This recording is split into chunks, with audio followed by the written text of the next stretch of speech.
कुछ माए दोगलेपने की सारी हदें पार कर देती है मेरे दोस्त। कहते हैं कि छोटे बेटे के हिस्से में माँ आती है हमेशा। तो एक बात बोलूं, छोटे बेटे के हिस्से में माँ को आने का कोई हक नहीं होता। जब जवानी रहती है, जब पैसे रहते हैं, तो बड़े बेटा और बेटी और बहू बहुत ही अच्छे लगते हैं उन्हें। और जब पैसे खत्म हुए, बुढ़ापा आया, तो वही बड़ा बेटा, वही बेटी और बड़ी बहू उन्हें लात देकर भगा देते हैं।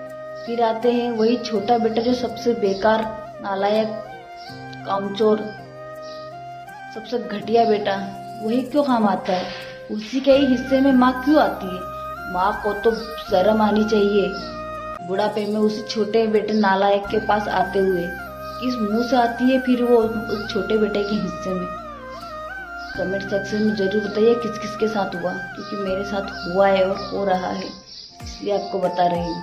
जब छोटे बेटे को माँ की जरूरत थी ना, तो उस माँ ने लात देकर उसे अपने आप से अलग कर दिया था। उसे सिर्फ अपने बड़ा बेटा, अपनी बेटी, बहू बहुत अच्छे लगते थे। तो जब आज बुढ़ापा आया, कोई रख नहीं रहा, तो आ गई छोटे बेटे के हिस्से में।